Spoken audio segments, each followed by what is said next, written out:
사연 살롱을 찾아주셔서 감사합니다. 인터넷 쇼핑몰을 운영 중인 30대 후반 여성이에요. 인생은 멀리서 보면 희극, 가까이서 보면 비극이라고 하죠. 요즘 따라 그 말이 입가에 맴도는 건 남들이 부러워하는 제 인생이 실상은 너무도 비극적이기 때문인지도 모르겠어요. 한때 저희 가족은 아빠의 사업 실패로 뿔뿔이 흩어져 살아야 했어요.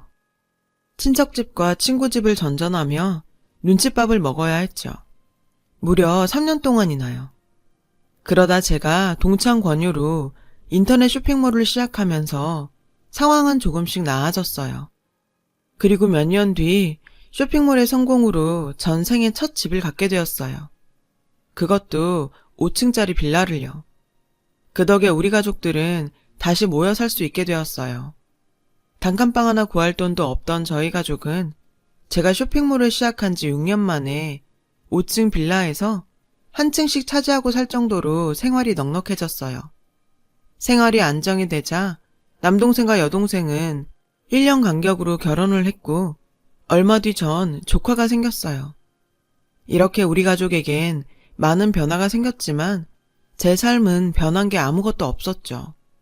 결혼도 미룬 채 사업에 매진했던 저는 마흔을 바라보는 나이에도 여전히 미혼인 채 살고 있으니까요. 가족들은 현재의 안락한 삶이 모두 제 덕분이라고 얘기해요. 제가 희생한 덕에 오늘날 자신들이 이런 호사를 누리고 산다고 말이죠. 한 가지 소원이 있다면 하루빨리 제가 좋은 남자를 만나 가정을 꾸리고 사는 거라더군요. 근데 이거 다 개소리예요. 지금부터 제가 저희 가족들의 가면 속 진짜 얼굴들을 보여드릴게요. 그럼 제 심정이 이해되실 거예요. 어린 시절 저는 꽤 부유한 가정에서 자랐어요. 외가가 잘 살았거든요. 외할아버지는 60, 70년대에 지방에 극장을 2개나 가지고 계실 정도로 부자였어요. 당시엔 지금처럼 TV가 흔치 않던 때라 극장을 찾는 사람들이 많았거든요. 그러니 극장 주인의 위세도 엄청 났겠죠. 엄마가 그러는데 당시엔 매일 밤 온 집안 식구들이 모여 그날 벌어들인 극장 수입 중 동전을 세는 게 일이었대요. 돈이 오가는 일이니 남한테 맡길 순 없었죠. 암튼 얼마나 동전이 많았는지 하루치 동전이 사과 갯짝으로 몇 개나 됐대요. 동전을 세고 나면 손에서 냄새는 또 얼마나 나던지. 그래서 저희 엄마는 지금도 동전이라면 질색을 해요. 영원할 것 같던 부는 TV의 보급으로 극장 사업이 하얀 길로 접어들면서 급격히 줄어들기 시작했어요. 엎친 데 덮친 격으로 외할아버지마저 돌아가시자 상황은 더 안 좋아졌죠. 벌어들이는 돈은 확 줄었는데 나가는 돈은 여전했고 돈 쓰는 게 몸에 밴 자식들과 사위들이 앞다퉈 돈 쓰는 일에만 몰두했던 탓에 얼마 안 가 그 많던 전답이며 돈은 씨가 말라버렸어요. 이후 IMF까지 겹치면서 우리 집은 그나마 있던 집까지 아빠가 사업한다고 홀라당 날려버렸고 온 가족이 길바닥에 나앉게 됐었고요. 평생 장인돈으로 놀고 먹을 수 있을 거라 믿었던 아빠는 사업을 한답시고 집까지 날려먹고도 정신을 못 차렸어요. 몸을 움직여 돈을 벌 생각을 않고 요행만 바랬거든요. 그러니 주변엔 사기꾼들만 들끓었죠. 그건 엄마도 마찬가지였어요. 어려서부터 돈 쓸 줄만 알았지 10원짜리 한 장 벌어본 적 없는 엄마는 늘 과거 타령만 했어요. 나 어렸을 땐 말이야. 내가 이래봬도 소시적엔 이런 단골 멘트를 남발하면서요. 하지만 과거에 억만장자였으면 뭐해요. 당장 먹을 쌀 한 톨도 없는데. 할 수 없이 큰딸인 제가 총대를 매야 했어요. 새벽엔 우유 배달을 하고 방과 후에는 패스트푸드점에서 알바를 했어요. 가끔 패션 잡지 피팅 모델 일도 했고요. 주말 내내 피팅 모델 일을 하면 벌이가 쏠쏠했죠. 이렇게 번 돈은 동생들 건사하는 데 고스란히 들어갔어요. 철없는 부모를 둔 저는 소녀 가장이나 다름없었어요. 중학교 때까지 성적이 좋았던 저는 실업계 고등학교에 들어갔어요. 돈을 벌어야 했으니까요. 다행히 저는 졸업 전에 취업을 해서 3학년 2학기 말에는 학교 수업 대신 회사에 출근을 할 수 있었어요. 제 월급은 5식구의 유일한 수입원이 되었고요. 그러던 어느 날이었어요. 회사 근처 식당에서 점심을 먹다가 우연히 고등학교 동창을 만난 거예요. 동창은 고등학교 때랑은 많이 달랐죠. 값비싼 옷에 명품 가방까지. 너도 인터넷 쇼핑몰 한번 해봐. 처음엔 장난삼아 액세서리 몇 개 만들어 올렸는데 이게 장난이 아니더라. 얼마 안 돼서 하루 매출이 내 한 달 월급만큼 찍히더라니까. 혹했어요. 늘 돈에 쪼달리던 저로선 당연했죠. 그래서 친구 조언대로 회사를 다니면서 틈틈이 창업 준비를 했어요. 무식하면 용감하다고 전 무작정 동대문 도매시장으로 향했어요.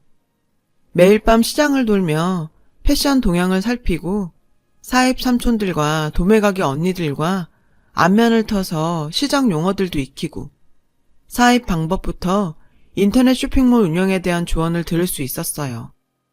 유명 쇼핑몰 홈페이지 체크도 잊지 않았죠. 지피지기면 백전백승이니까요. 홈피를 보면 그 몰이 장사가 되는 곳인지 안 되는 곳인지 단박에 알 수 있거든요. 잘 되는 곳은 일단 순환이 빨라요. 옷들이 금세 빠지기 때문에 신상이 자주 올라와요. 게시판을 보면 구매자에 대한 응대 역시 달랐고요. 뭐랄까, 되는 곳은 확실히 달랐어요. 대응도 빠르고 일단 체계가 잡혀 있더라고요. 반품 환불도 잘해주고요. 브랜드 매장은 아니지만 구매자들이 이곳에서 물건을 사는 게 창피하지 않도록 전문성을 보이는 것 같았어요. 가격은 싸지만 믿을 수 있는 곳이라는 인식을 심어주는 거죠. 저는 어느 정도 업계 동향을 파악한 뒤 시장을 돌며 눈도장을 찍어 받았던 옷들을 사입회와 제품 사진을 찍었어요. 그리곤 보정을 거쳐 홈피에 올렸죠. 하지만 기대와 달리 주문은 들어오지 않았어요. 피가 마르는 시간이었죠. 철이 지나면 이게 다 재고로 남는 건데 초기 자본이 빠듯했던 터라 이런 상태론 3개월도 버티기 힘들었거든요. 결국 쇼핑몰을 접을 생각으로 사입해둔 옷을 입고 친구를 만나러 나갔어요. 근데 홍대 주차장 골목을 막 지나려는데 한 여자가 다가와 그러는 거예요. 저 그 옷 어디서 샀어요? 전 쇼핑몰 명함을 건네며 여기서 샀다고 말했죠. 순간 기분이 짜릿하더라고요. 제 선택이 틀리지 않은 것 같아서 기분이 좋았죠. 그날 홍대 거리를 지나면서 제가 입은 옷을 어디서 살 수 있냐는 소리를 3번이나 들었어요. 전 그 길로 약속도 취소하고 집으로 돌아와 사입해둔 옷들을 들고 나왔어요.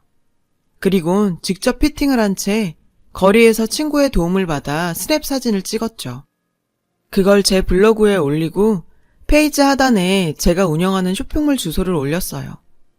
그날 이후 지인들을 비롯해 블로그를 타고 쇼핑몰로 조금씩 사람들이 유입되기 시작했어요. 기적이었죠.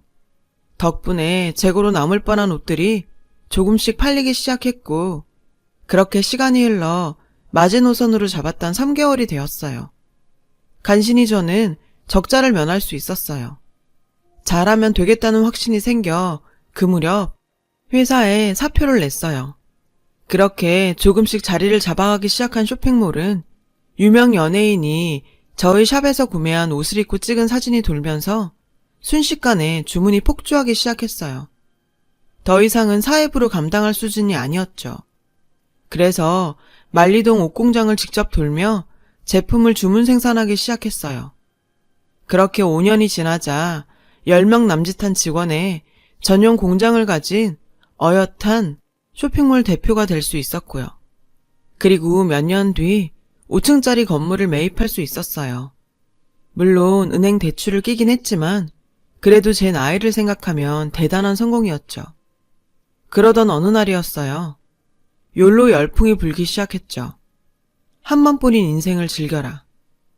별것 아닌 광고 카피에 순간 저는 멍해졌어요. 그리곤 그동안 보이지 않던 제 삶이 눈에 들어오기 시작하더군요. 내 다이어리에는 온통 사업 관련 일들과 거래처 전화번호, 그리고 조카들 학원비 내는 날짜와 부모님 용돈, 집안에 들어갈 돈, 이체 날짜들만 빼곡히 적혀 있었어요. 날 위한 스케줄은 하나도 없더라고요. 집 사고 동생들 시집 장가 보내고 이제는 조카들 학원비까지 대며 온통 가족들에게 헌신하며 살고 있는 나만 있더군요. 정작 내 곁엔 사랑하는 사람도 자식도 아무것도 없는데 말이죠. 흰머리와 신경성 위험, 휴일도 없는 바쁜 일상. 저한테 남은 건 그런 껍데기일 뿐이었어요. 10년 넘게 쇼핑몰 사업을 해오면서 많은 돈을 벌었지만 정작 제 삶은 황폐한 사막이 돼버린 거죠. 순간 걷잡을 수 없는 공허함을 느꼈어요. 그리곤 그대로 무너져 버렸죠. 아무것도 하고 싶지 않고 아무것도 먹고 싶지 않고 그저 여기서 모든 걸 끝내고 싶다는 안 좋은 생각만 들었어요. 그때였어요. 막내 직원이 저를 물끄러미 바라보더니 그러는 거예요. 대표님은 좋으시겠어요. 돈도 있겠다. 원하는데 어디든 여행 갈 수도 있고. 여행? 그러고 보니 철철이 부모님과 동생네는 해외여행을 보내주면서 정작 제 자신은 일이 아닌 여행으로 해외에 나간 적이 한 번도 없더라고요. 그 길로 서점에 들러 여행책을 샀어요. 나른한 분위기에 인터넷이 빠른 장소를 찾아봤죠. 모든 조건을 갖춘 곳은 바로 치앙마이였어요. 그곳은 분명 디지털 노마드의 성지로 불릴 만한 곳이었죠. 저에겐 더 없이 잘 맞는 곳이었어요. 전 당장 짐을 꾸려 치앙마이로 떠났어요. 그리곤 한 달짜리 콘도를 구해 그날부터 본격적으로 현지인처럼 살기로 했죠. 동네를 어슬렁거리는 일상을 보내며 예쁜 카페에 들어가 책을 읽고 배고프면 근처 식당에 가서 맛있는 음식도 사 먹고 가끔은 치앙마이 근교로 1박 여행을 떠나기도 하면서 말이죠.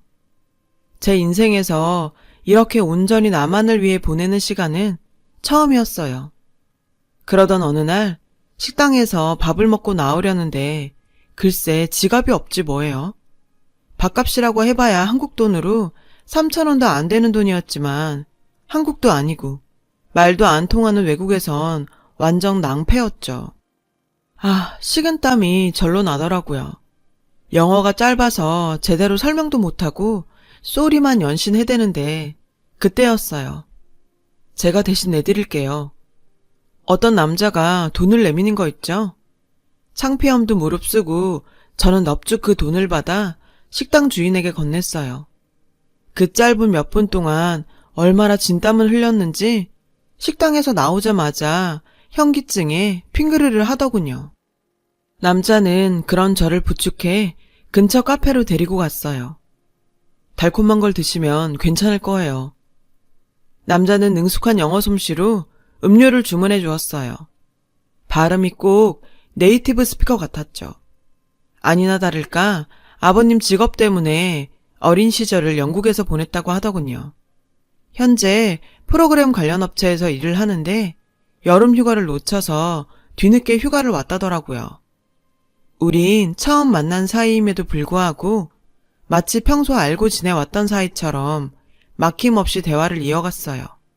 시간이 가는 줄도 모르고 말이죠. 여긴 혼자 왔어요? 여행? 아니면 비즈니스? 남자가 물었죠. 순간 전 봉인 해제된 사람처럼 이곳에 온 이유와 내 인생 전반에 대해 장황하게 늘어놓았어요. 지금껏 살면서 가장 친한 친구한테도 이렇게까지 제 자신을 솔직히 털어놓은 적 없는데 정말 이상했어요. 남자는 두서 없이 떠드는 제 말을 진지하게 끝까지 들어주더군요. 괜찮아요. 더 노력하지 않아도 돼요. 당신은 충분히 잘해왔으니까. 남자의 그 말에 순간 눈물이 났어요. 지금껏 아무도 제게 이런 말을 해주지 않았거든요. 전 그날 처음 본 남자 앞에서 아이처럼 엉엉 울었고 그 착한 남자는 주변 사람들로부터 싸늘한 시선을 받아야 했어요. 그들 눈엔 이 남자가 여자를 울린 파렴치한으로 보였을 테니까요. 미안하게도 말이죠. 그리고 우린 그날을 기점으로 사귀게 되었어요. 남친을 만나면서 처음으로 누군가에게 온전히 사랑받고 있다는 느낌을 받았죠. 가족보다 더 가깝고 편했어요. 늘 저는 보살펴야 하는 입장이었는데 그를 만난 이후론 제가 보살핌을 받게 됐죠. 내 인생의 욜로는 바로 이 남자와 함께하는 시간이란 생각이 들더군요. 그래서 전 남친한테 청혼을 했어요. 당신을 놓치기 싫다고요. 남친은 당황했죠. 프로포즈할 타이밍을 노렸는데 기습을 당했다면서요. 그리고 승낙을 하더군요. 결혼하자고. 그 후 우리는 양가 부모님들께 결혼 승낙을 받았고 그렇게 행복한 미래를 꿈꾸고 있었죠. 그런데 뭐? 헤어지자고? 왜? 남친이 느닷없이 파혼을 하자는 거예요. 여자가 생겼다나요? 믿을 수 없었죠. 전 못 믿겠다고 상대 여자를 보여달라고 했어요.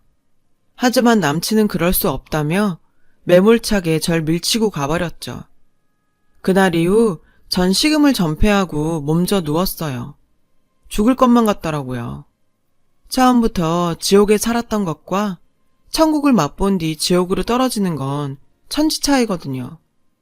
그런 와중에도 가족들은 제 곁을 지키며 헌신적으로 저를 보살펴 주었어요. 역시 세상엔 가족이 최고구나 생각했죠.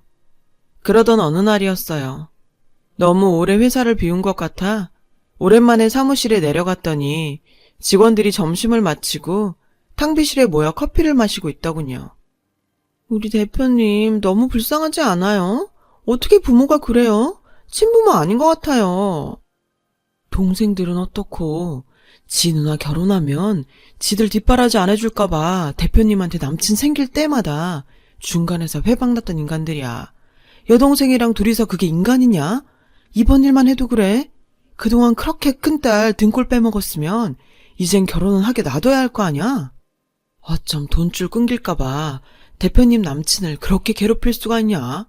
툭 하면 회사까지 쫓아가서 헤어지라고 협박하고 그래도 말 안 들으니까 보는 앞에서 약 먹고 죽어버리겠다고 그 난리를 피웠다잖아. 결국 남자도 질려서 떨어져 나간 거지. 암튼 대표님한텐 비밀이야.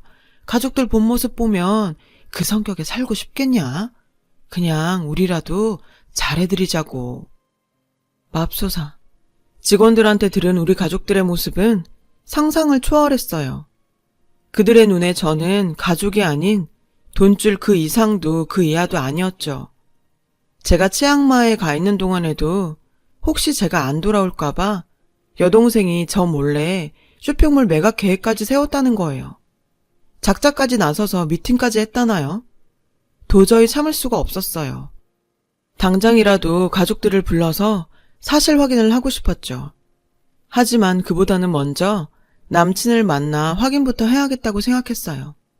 그래서 그 길로 남친의 회사로 찾아갔죠. 못 본 사이 많이 수척해졌더라고요. 나만큼 많이 아팠던 모양이에요. 그이는 절 보자 일부러 냉랭한 목소리로 소리치더군요. 또 뭐야? 뭐 너 할 말 남았니? 전 말없이 그의 얼굴을 바라보았어요. 그 순간 확신이 들더군요. 그 사람 눈가가 촉촉하게 젖어 있었거든요. 그 눈을 보고 알았어요. 이 남잔 여전히 날 사랑하고 있다는 걸요. 나 오늘부터 고아가 될 예정이야. 그래서 말인데 자기만이라도 내 가족이 돼주면 안 돼? 제 말에 남친은 놀라선 절 바라봤어요. 무슨 일 있었니? 직원들이 하는 소리를 들었어. 우리 가족이 그동안 자기한테 한 짓이랑 날 자기들 지갑으로만 생각한다는 거. 내 결혼을 막아가면서까지 내 등골을 빼먹고 살려고 혈안이 돼 있더라. 나야 어떻게 되든 자기들만 살겠다고. 서러운 마음에 눈물이 멈추지 않았어요. 남친은 그런 제게 다가와 안아주었죠. 전 이번에도 길바닥에서 아이처럼 엉엉 소리까지 내며 울어버렸어요. 그 바람에 남친은 사람들로부터 차가운 시선을 받아야 했죠. 울보 여친 때문에 말이에요. 한참을 울고 난 저는 남친과 예정대로 결혼식을 올리기로 합의하고 결혼 전에 가족들과 일을 정리하겠다고 했어요. 그리고 며칠 뒤 전 가족들을 불렀어요. 남동생 네만 빼고 다 왔더군요. 해외로 가족여행을 떠나려 공항에 가는 길이라며 자기들은 빼고 얘기하라고 했다나요? 그래서 전 남동생한테 전화를 했어요. 그래? 그럼 스피커폰 켜놓을 테니 운전하면서 잘 들어. 앞으로 일주일 줄게. 다들 내 집에서 나가줘. 엄마, 아빠, 재훈이네, 은주네 모두 다. 제 말이 끝나기가 무섭게 가족들은 난리를 쳤어요. 너 그게 무슨 소리야? 나가라니. 지금 그게 부모한테 할 소리야? 엄마, 지금 부모라고 그랬어? 세상에 어떤 부모가 딸 자식 결혼 안 시키겠다고 사위 될 사람 앞에서 염산을 들고 협박을 해. 엄마한테 내가 딸이긴 해? 돈 벌어다 주는 평생 지갑은 아니고? 나 중학교 때부터 지금까지 가족들 먹여 살리느라 뼈 빠지게 일했어. 누구 때문인 줄 알아? 게으르고 무능력한 당신들. 평생 자식 등골만 빼먹을 줄 아는 엄마 아빠 때문이라고. 뭐? 좋은 남자 만나 나 결혼시키는 게 마지막 소원이라고? 그런 사람들이 그런 짓을 해? 그래, 그 마지막 소원 내가 직접 들어줄게. 그러니까 더 이상 나한테 들러붙어 살 생각하지 말고 직접 벌어먹고 살아. 알았어? 엄만 자신의 행동을 창피해하긴커녕 남친이 그러더냐고 절 추궁했어요. 엄마, 끝까지 이럴래? 그 사람 지금껏 나한테 아무 말도 안 했어. 다 자기 탓이라고 그러면서 헤어지자고 했던 사람이야. 엄마 같은 사람은 상상도 할 수 없을 정도로 날 아끼고 사랑해주는 사람이라고. 그때였죠. 아빠가 그러는 거예요. 성훈아, 아빠 나 아무 짓도 안 했다. 다 네 엄마 혼자 윤서방 찾아가 난리 친 거야. 아빤 우리 착한 딸 결혼 찬성이다. 100번 만번 찬성이야. 딴 건 몰라도 식장에 아빠 손은 잡고 들어가야 할 거 아니니. 그리고 말이야, 난 네가 그러라면 당장이라도 네 엄마 버린다. 그러니까 성은아, 이 아빠는 용서해 줄 거지? 정말 내 아빠지만 세상 누구보다 찌질하더라고요. 혼자 살겠다고 아내까지 버리는 남편이라니. 최악이었죠. 아빠, 그만해. 도대체 왜 이래? 그런다고 나 아빠 안 받아줘. 40년 가까이 살아온 아내도 그렇게 쉽게 버리는 사람이 나라고 안 버릴까? 아빤 그러고도 남을 사람이잖아. 안 그래? 아무리 내 아빠라지만 아빤 정말 구제불능이야. 젊어선 외할아버지한테 빌붙어 살고 나이 먹어선 딸내미한테 빌붙어 먹고 언제 아빠 힘으로 벌어먹고 살 거야? 제발 정신 좀 차려. 암튼 난 할 말 다 했으니까 다들 나가. 휴대폰 너머에선 처절하게 절 부르는 남동생 목소리가 들렸어요. 평생 놀고 먹으려다 허걱한 거죠. 전 동생 놈 목소리도 듣고 싶지 않았어요. 그래서 폰을 꺼버렸죠. 언니, 미친 거 아냐? 한동안 아프더니 머리까지 이상해진 거 아니야? 갑자기 나가라면 어떡해? 아무리 집주인이라도 이건 아니지. 하루아침에 어떻게 나가라는 거야? 난 못 나가. 지금 가진 돈으로는 월세도 못 구한다고. 또 우리 애들은 어쩌고. 어떻게 언니가 우리한테 이래? 나 진짜 언니한테 실망했어. 실망? 실망은 내가 했지, 너한테. 나 치앙마이 가자마자 쇼핑몰 팔아먹으려고 작자까지 알아봤다며. 그래, 얼마 주겠다디? 네가 무슨 권리로 내 쇼핑몰을 넘봐? 네가 사입을 한번 했니? 제품 포장을 한번 했니? 하다못해 사무실 청소라도 한번 했으면 내가 말도 안 해. 그런 주제에 어디 감히 내 걸 넘봐? 이런 걸 가족이라고 믿은 내가 정말 미친년이지. 꼴 보기 싫으니까 다 나가! 전 가족이라는 이름으로 평생 내 등골을 빼먹고 살아온 사람들한테 내 집에서 나가라고 소리쳤어요. 뒤늦게 공항에서 달려온 남동생은 현관문을 두드리며 얘기 좀 하자고 울고불고 난리를 치더군요. 급기야 술까지 먹고 와선 난동까지 부렸죠. 어찌나 동네 창피하던지. 그리고 일주일 뒤 가족들은 아무도 집을 비우지 않았어요. 예상했던 결과였죠. 그래서 전 업체 사람들을 불러서 각층 현관문을 뜯고 가족들을 내쫓았어요. 그리곤 제 집 현관까지 달려와 발악을 하는 가족들에게 한마디만 더 하면 지금껏 10원짜리 한 장 안 내고 살았던 임대료까지 청구할 거라고 엄포를 놨죠. 가족들의 발악은 그 후로도 며칠이나 이어졌지만 결국 어느 시점이 되자 뿔뿔이 흩어지더군요. 얼마 뒤 저는 그 건물을 팔고 이사를 했어요. 저도 사람인지라 가족들과 뒤엉켜 살던 그곳에서 버티기가 힘들더라고요. 그리고 헤어졌던 남친과는 재결합을 했어요. 처음엔 예정대로 결혼을 하려고 했지만 그런 마음은 접기로 했어요. 시부모님 보기도 창피하고 무엇보다 그 난리를 치고 아무 일 없다는 듯 나 혼자 결혼에 잘 살려니 죄책감도 느껴졌거든요. 절 부리고 살아온 가족들도 문제지만 따지고 보면 그렇게 당하고도 아무 말 않고 살아온 제 탓도 크니까요. 앞으로 얼마나 더 시간이 흘러야 마음의 상처가 아물지는 모르겠어요. 하지만 적어도 앞으론 가까이서도 멀리서도 제 인생이 비극이 되지 않도록 살아보려고요. 여러분, 사연 댓글에 응원과 현명한 조언 부탁드려요. 좋아요와 구독은 저에게 큰 힘이 됩니다. 오늘도 좋은 일 가득하세요.